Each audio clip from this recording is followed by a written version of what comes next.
Welcome back. Well, we've heard about rock stars driving cars into swimming pools or doing unmentionable things to hotel rooms around the world. Now, at last, some of these stories have been written down for us all to enjoy. British comedy writer Jon Holmes has written a book called Status Quo and the Kangaroo. Here it is, and there's the kangaroo. He's with me now. Welcome, Jon. Pleasure. Thank you very much. What was the origin of this vital piece of research? This tome? Well, it's kind of... I decided that all of these stories, the apocryphal tales that you kind of grew up with, from Led Zeppelin and the Mud Shark that you heard about, stories about Mark Almond that are frankly unbroadcastable, they're always there. I knew them at school, and I realised that nobody had ever really written them down before, possibly with good reason, I'm thinking, as well, because of lawyers. So I just kind of had this thought. I thought, well, the stories are out there, floating around in the ether, and if I gather them up and then, you know, write them up, the classic ones, then research it, find some more new ones by talking to disgruntled roadies and so on and so forth. Yeah. You know, it's about time there was a book of these. And in fact, the Status Quo make the title there. Yeah. What was Status Quo and the Kangaroo? It's a beautiful tale. It is a beautiful tale. They were on tour in Australia, so travelling between cities in the outback. So they're on their tour bus, thousands of miles from anywhere, and the bus hits a kangaroo and kills it.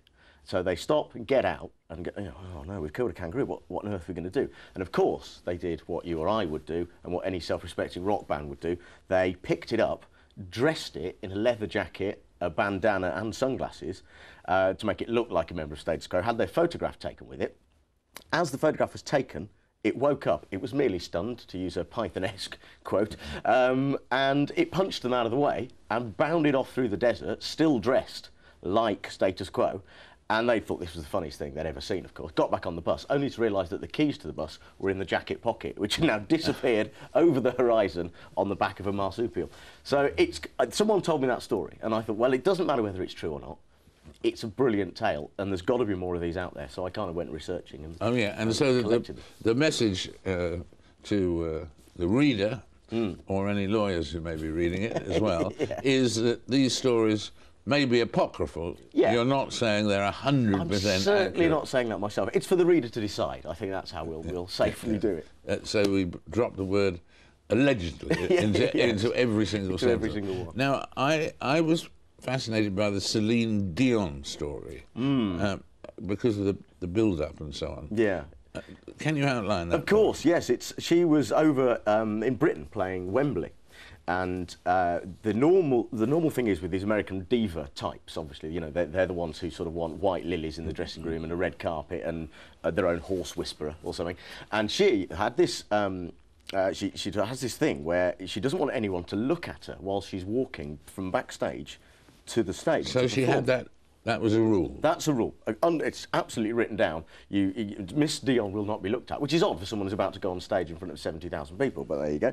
So she has this thing, and a roadie was sitting by the side of the stage. It's his job to sit there. Please leave the stage. He said, no, I've got a job to do. I'm staying here anyway. I'm reading the Sun newspaper, and he wouldn't leave. So they called security. They called, he still wouldn't leave. Then they went and fetched bigger people. He still wouldn't leave. I'm sitting here. Then he climbed up, he waited for them to go, climbed up a bit of a lighting tower, trussed himself onto it, bolted himself on, carried on reading his paper, and of course they couldn't get him down. So Celine Dion, by this time, was half an hour late for her own gig, thanks to one corner of a stage that would be Forever England. Yeah. The belligerent nature of the British roadie. You can't knock it. And she went on stage under a blanket. Under a blanket. So you couldn't look at her. And then I was intrigued by the mysterious disappearing pie, wasn't it? Yeah, Keith Richards and the pie. Yes, Keith Richards had ordered a shepherd's pie as part of his ride before he went on stage. That's what he liked to do. Who are we to argue? And it was missing. It had gone when he came to eat it, and he insisted, I'm not going on stage without my pie. That's just not going to happen. And all the chefs had gone home. So they had to call them all back. And again, the gig had to go up half an hour late while they cooked him a new pie. He had one mouthful and then went on. And the roadies just like, well, frankly, I think he just did it to annoy Mick. And the other roadies are going, yeah, but Mick probably hid the pie in the first place. So, you know, it's a joyous backstage tale. Yeah.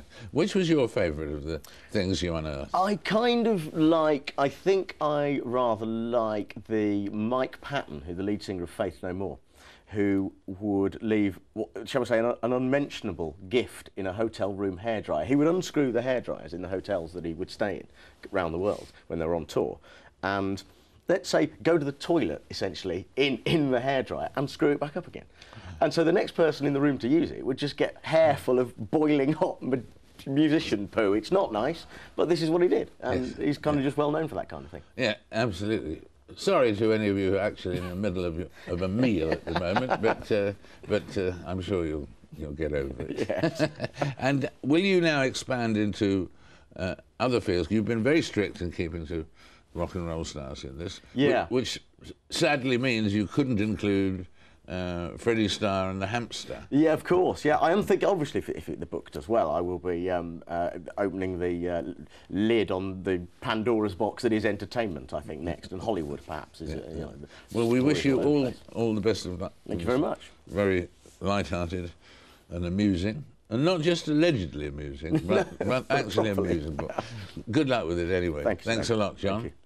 Time now for our hotspot of the month, in which we focus on a little-known but potentially fiery disputed territory.